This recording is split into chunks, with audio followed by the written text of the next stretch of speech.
Baik, Assalamualaikum warahmatullahi wabarakatuh. Perkenalkan, nama saya Samsul Muarif dengan NIM B1B1 21077. Nah, di sini saya adalah mahasiswa Universitas Haly Oleo Kendari, jurusan Manajemen, Fakultas Ekonomi dan Bisnis. Di sini saya akan menjelaskan tentang mata kuliah sumber daya manusia, yaitu tentang analisis pekerjaan. Langsung saja, bahwa apa pentingnya analisis pekerjaan, yaitu analisis pekerjaan ini adalah salah satu fungsi penting dalam manajemen sumber daya manusia untuk menempatkan orang-orang yang tepat pada posisi yang tepat di waktu yang tepat atau right man one the right place at the right time. Nah, kemudian tujuan dari analisis pekerjaan ini yaitu yang pertama adalah rekrutmen seleksi, yaitu analisis jabatan membantu manajemen untuk menentukan jenis orang yang dibutuhkan untuk mengisi jabatan atau melakukan pekerjaan tertentu. Kemudian menilai kinerja karyawan. Itu dengan analisis jabatan atau job analisis ini manajemen dapat memeriksa apakah sasaran dan tujuan pekerjaan yang dibebankan ke karyawan yang bersangkutan sudah tercapai atau tidak. Nah, hal ini karena job analisis juga membantu menentukan standar kerja, kriteria evaluasi, dan hasil kerja individu atau karyawannya. Kemudian selanjutnya yaitu pelatihan dan pengembangan. Nah, pelatihan dan pengembangan ini yaitu digunakan untuk menilai kebutuhan pelatihan dan pengembangan karyawan. Nah, perbedaan antara hasil kerja yang diharapkan dengan kenyataan, kinerja karyawan menentukan tingkat pelatihan yang perlu diberikan kepada karyawan yang bersangkutan. Kemudian manajemen kompensasi. Nah, manajemen kompensasi ini yaitu memainkan peranan yang penting dalam menentukan paket gaji, tunjangan, dan insentif karyawan. Kemudian selanjutnya yaitu manfaat dari analisis pekerjaan. Manfaat dari analisis pekerjaan ini, eh, manfaat diadakannya analisis pekerjaan untuk memberikan informasi tentang aktivitas pekerjaan, standar pekerjaan, konteks pekerjaan, persyaratan personalia, perilaku manusia, serta alat yang akan digunakan. Kemudian, nah ini langkah-langkah dalam eh, rangka mengadakan analisis pekerjaan.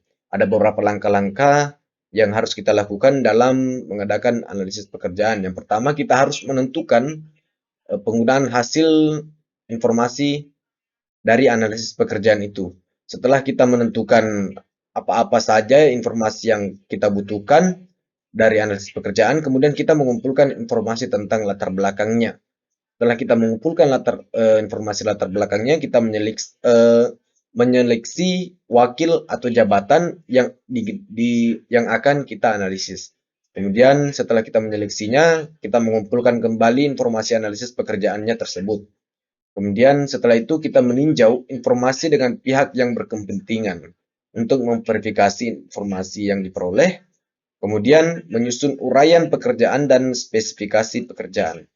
Setelah itu, akhirnya kita akan meramalkan atau memperhitungkan perkembangan dari perusahaan tersebut setelah kita analisis pekerjaannya. Setelah kita melakukan analisis pekerjaan. Kemudian selanjutnya, eh, metode analisis pekerjaan. Nah, metode analisis pekerjaan ini yang pertama yaitu ada wawancara. Metode wawancara ini ada 3 jenis. Yang pertama yaitu wawancara individual dengan setiap karyawan.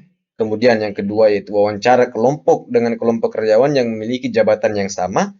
Dan yang ketiga yaitu wawancara penyedia dengan satu atau lebih penyedia yang benar-benar berpengetahuan tentang jabatan yang akan dianalisis.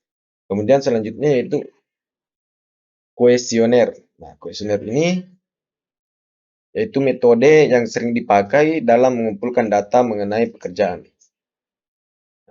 Kemudian suatu alat survei dibuat dan diberikan kepada karyawan dan manajer untuk diisi. Nah, kemudian selanjutnya yaitu observasi. Nah, observasi ini dilakukan dengan melakukan observasi karyawan saat bekerja selama satu siklus kerja lengkap. Dalam metode ini, mengamati seorang pekerja atau sekelompok pekerja yang sedang melakukan suatu pekerjaan tersebut. Kemudian buku harian. Nah, kenapa ada buku harian? Nah, itu untuk pendekatan lain yaitu meminta karyawan membuat buku harian atau daftar dari apa yang mereka lakukan sepanjang hari di perusahaan tersebut. Agar metode ini menuntut agar karyawan dapat mengamati kinerja mereka sendiri dengan cara membuat suatu catatan harian tentang tugas dengan memperhatikan beberapa sering semua itu dilakukan dan waktu yang dibutuhkan untuk setiap tugas tersebut. Kemudian selanjutnya yaitu eh, perancangan pekerjaan. Nah, rancangan pekerjaan ini ada tiga hal, yaitu ada faktor organisasi. Nah,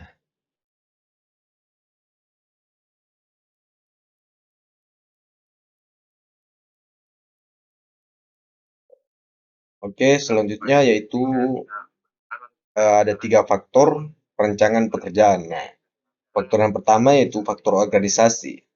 Faktor organisasi ini untuk menjadi suatu organisasi sehat, maka harus jelas mau dibawa kemana arah organisasi yang berjalan. Dengan melakukan analisis terlebih dahulu, menentukan keputusan kira-kira hal apa yang harus dibenahi. Kemudian ada faktor keperlakuan. Nah, faktor keperlakuan ini menurut Handoko bahwa elemen-elemen keperlakuan perlu mempertimbangkan beberapa aspek dalam desain pekerjaan. Kemudian ada faktor lingkungan. Nah, faktor lingkungan ini adalah elemen dalam desain atau perancangan pekerjaan. Para perancang pekerjaan tidak dapat mengabaikan pengaruh lingkungan eksternal. Nah, elemen-elemen lingkungan pokok dalam desain pekerjaan adalah kemampuan dan tersedianya para pegawai potensial serta pengharapan-pengharapan sosial. Ya, mungkin itu saja yang bisa saya sampaikan. Eh, Saya akhiri. Assalamualaikum warahmatullahi wabarakatuh.